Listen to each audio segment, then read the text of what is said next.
Alright, it's day 2 of the new year, and I'm trying to practice my goal for nature journaling, which is nature journaling with people who aren't nature journaling.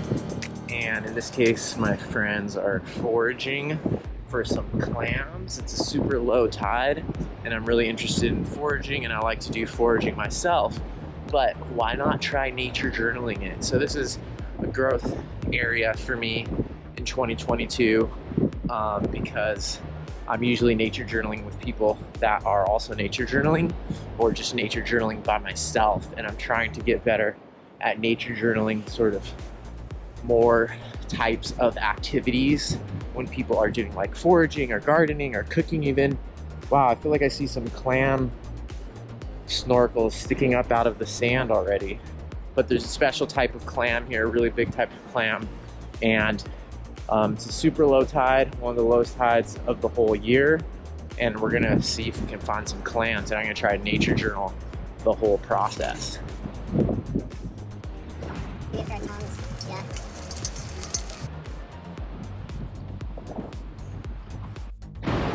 I do a lot of nature journaling in the rocky intertidal zone, but this is the intertidal zone as well. Also very interesting, a lot different.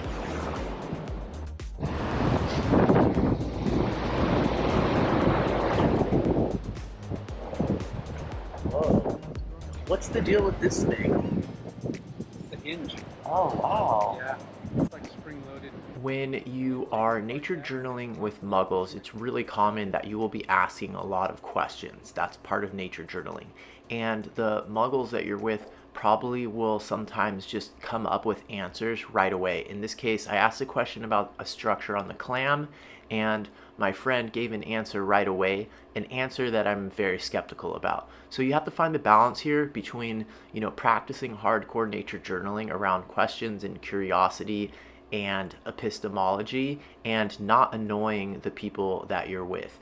If they come up with an answer for something, you don't have to necessarily drill way deeper to annoy them. Even if you think that answer might not be the full truth, just write those things down in your nature journal and move on. Another thing that will inevitably happen is someone will ask you, what is nature journaling? It's good if you have sort of an elevator speech or a short answer to this question that you can be prepared for and give when someone asks you. That's what happened to me in this moment. Alright, so those guys just got a couple clams and went back out to get more. So far, this is all I've gotten on my page. A little bit of the sort of action sketch showing the process, and then a little bit of like a landscape showing what the background looks like here. And I've got some notes, and then I just started to do a sketch of one of the ones that they caught. So I'm going to add color to that now while they're out looking for more. And obviously it's not like the ideal conditions for paper to be in, or most art supplies. The ground's completely wet, so can't really set anything down. So this is the time when it's really useful to have your journaling kit really dialed in, and to have a good system about how you hold stuff and do things one hand. Like I always talk about, making your nature journal kit one-handable. It's also a time when it's really important to have your creature comforts taken care of, have a system for staying warm, staying protected from the sun, because all those things will make a really big difference when you're nature journaling in this kind of a situation. So the planning and all of that I've done, the preparation and all the time that I've spent nature journaling and designing my kit, are all coming in handy right now.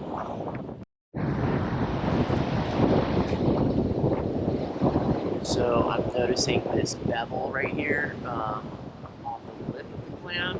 That seems really different from the clams that I'm used to looking at. So that's something that I'm interested in, and I will do a little bit more nature journaling about that part. Also very interested in this hinge type thing. Haven't seen that in other clams either, so I'm gonna draw that and just get a little bit of an overall picture of this clam. It's very, very heavy clam.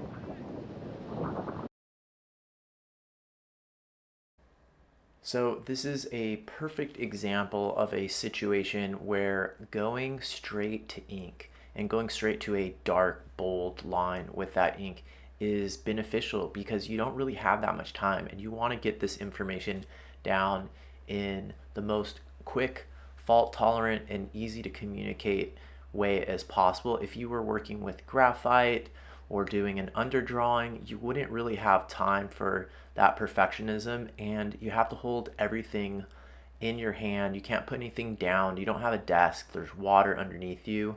So, ink works really well, and a fault tolerant, bold nature journaling style works best in these situations.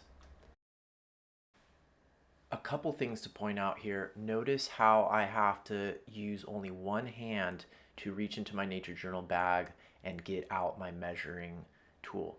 Also, notice how my pages are flapping in the wind. I have two of these binder clips holding the top of the page down, but if you have more, you can use them on the bottom corners. Sometimes that's required as well. And I'm making these measurements to record them in my nature journal so that I am using all three of the languages of nature journaling.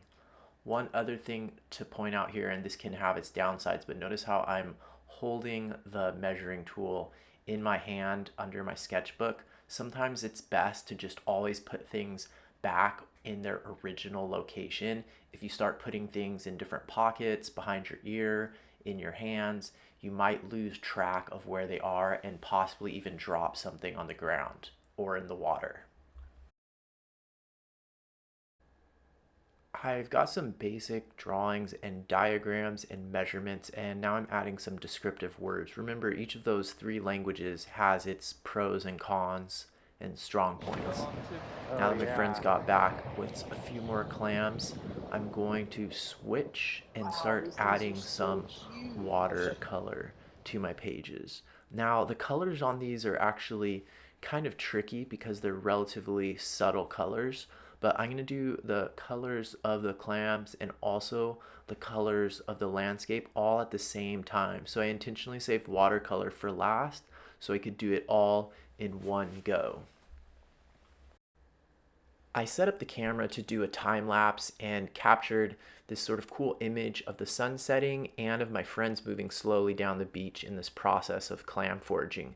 Now, this is something that I could do more in my nature journaling, and some people do a great job of this, but taking video or photos in the field and then when you get home adding these in to your pages. This image right here or this video could be a source for a diagram showing how they're clamming. It could be the source for a landscape painting, or it could be a sort of border along the bottom of the page where my notes are incorporated. Oh, I am just freezing cold right now. I got my page, one full page. My friends are still out there even though the sun's set. And I'm going to walk back to the car so that I don't freeze. I am wearing quick dry pants, but I probably should have worn like long underwear underneath. And I probably could have worn some more layers up top. However, this Patagonia jacket that I'm wearing is a really good windbreak, and I have my neck garter on, which is really helping out. But I'm gonna start walking because this wind chill is freezing me. So sometimes when you're nature journaling with people who are doing some type of outdoor activity or foraging or something, you're gonna get exposed to some kind of intense intense conditions, intense environmental conditions. And that's one of the things I think that practicing is going to make you better at. And the more you practice being outside in sort of less comfortable environmental conditions, the more you'll be able to focus your energy on the nature journaling. And even if you're not planning on nature journaling in extreme conditions, practicing in slightly more extreme conditions will just make it so much easier when you're in those regular conditions. If you're going to nature journal foraging, you have to nature journal the food processing and preparation part as well. I am inspired by Lucy Kneasley, who did this illustration here and does some amazing recipes. And I think this is something that nature journalers could do a lot more of and we could learn a lot from. So I got prepared to nature journal the whole process. The first stage of the process that my friend Paul demonstrated how to do is opening the clams with a large knife. I'm not going to include the audio from this clip because when I originally posted this video on Instagram, it got banned and demonetized because of the terminology used to describe this clam genitalia that I'm not going to use the term for right now. But basically my friend said they're best eaten raw and they offered me one. But this is one of the benefits of being a nature journaler is you can maintain an objective stance and you don't have to participate despite peer pressure, even if you're being offered mollusk genitalia. One of the really cool things about nature journaling during food processing is you can see the anatomy of animals and plants that you might not otherwise. You can also nature journal about the relationship. I took advantage of this opportunity to draw the inside of a clam, which I don't always get to see.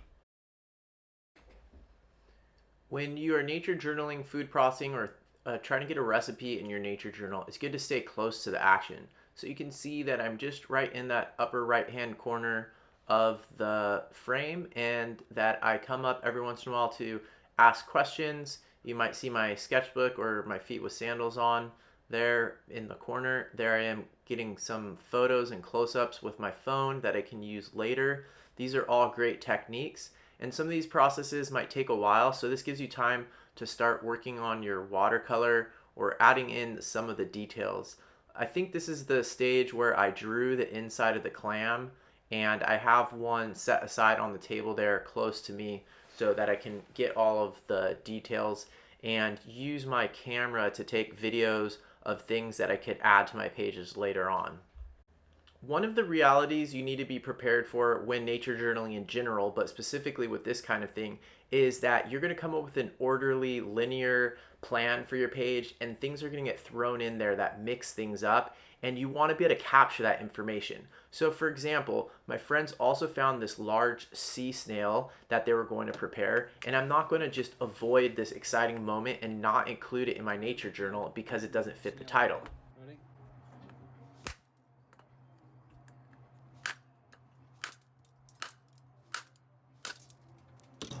Shoo.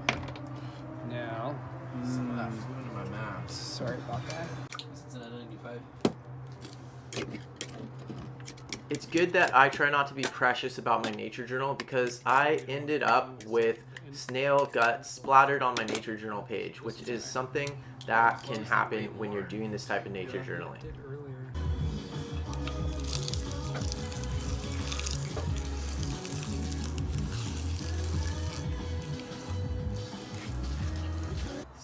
Sea snail critters. Gonna stick together? I don't know. You just add the flour and stuff. Add a little bit of flour, and I've definitely put breadcrumbs. Yeah, Okay. A good amount of breadcrumbs. When you are nature journaling in the wilds or in the kitchen, you have the choice of what moments to include, and certain moments are more iconic and easier to represent than others. So definitely include the part where the snail meatballs get thrown into the giant wok of the deep fryer, but you might not want to draw the part where the person is hand rolling them.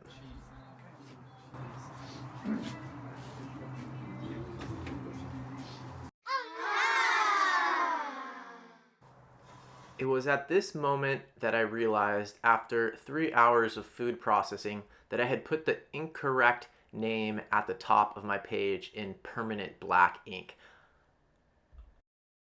Ew, what are they? Stuffies, Stuffies. clams, ground and stuffed back in their shell. Ooh. I know this is a little bit different from a lot of nature journaling videos that I do, but I think that nature journaling, food foraging, and traditional food preparation and nature journaling recipes is going to be a awesome, new, and exciting area for more nature journalers to get into. It's especially good for people who don't feel like they have access to wilderness areas. I did an interview a while ago with Maria Ermolova Tarada, and she nature journals biocultural diversity a lot and talks about the relationship between humans and nature. So this kind of nature journaling shows how we're connected to our food, how we're connected to nature. It can be more relational and in many ways more exciting and more accessible for a lot of nature journalers. So if you haven't nature journaled anything in your fridge yet, if you haven't nature journaled your food yet, you want to nature journal a recipe or learn a new recipe from your neighbors or on a travel, this would be a great way to do that. If you can't wait all the way until next week for the next episode of the show, check out this episode here.